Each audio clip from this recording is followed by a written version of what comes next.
If you were following the trial of Michael Sankoria in the USA, a common refrain his lawyers fell back on was that he had no choice but to torture.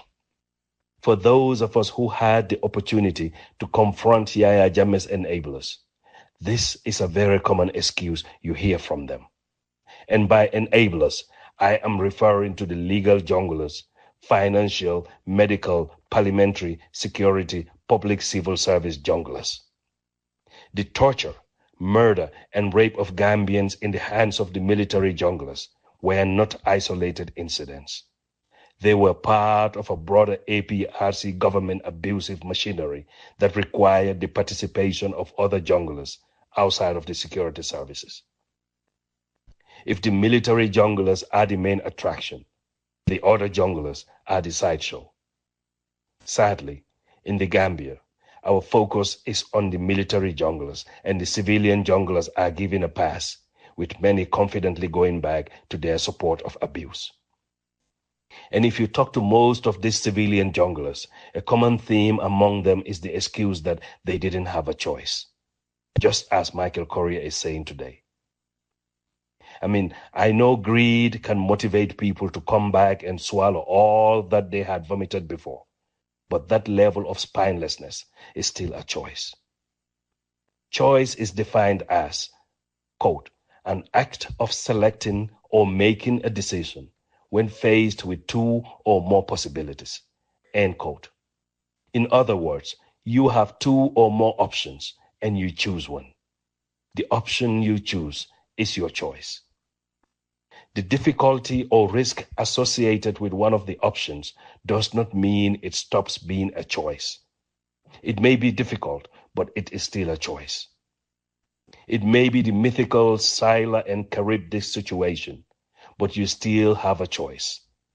Seldom is it ever a do this or die situation. Often, when you hear people lament, I didn't have a choice, you would think there is only one option, but that is hardly ever the case. On the surface, it may seem like this person does not have a choice, but if you look a bit closer, you will realize that, in fact, they had a choice. They chose what they did. We all have options to choose between right and wrong. But even if choosing the wrong is much easier for us in a given situation, if we allow ourselves to continue being in that situation where choosing wrong over right continues, then we cannot continue to claim we had no choice.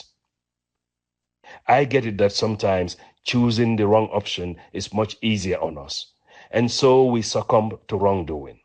Sometimes going with the flow is much easier because it saves our hide. And sometimes it is easier to acquiesce to wrongdoing because of self-preservation, especially if it means holding on to a political appointment. But it is almost a blasphemy to do wrong and then turn around and claim I didn't have a choice when you continue to do wrong in a given situation. Again, one of the options on the table may be extremely difficult and could lead to very difficult outcomes, but it is still an option and one still has a choice to pick it or not. Unless your life is on the line where you must choose between life or the certainty of death, you must never succumb to fear and call such capitulation, I didn't have a choice.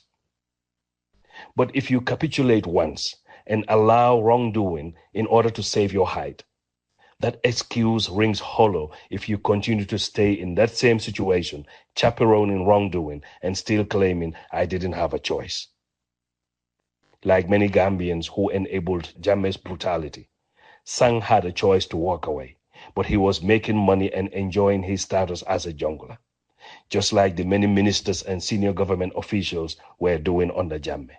They all had a choice to say no, but enjoying the status quo was what interested them more. What happened is that in our enjoyment, when political times are in our favor, many of us forget that power is transient.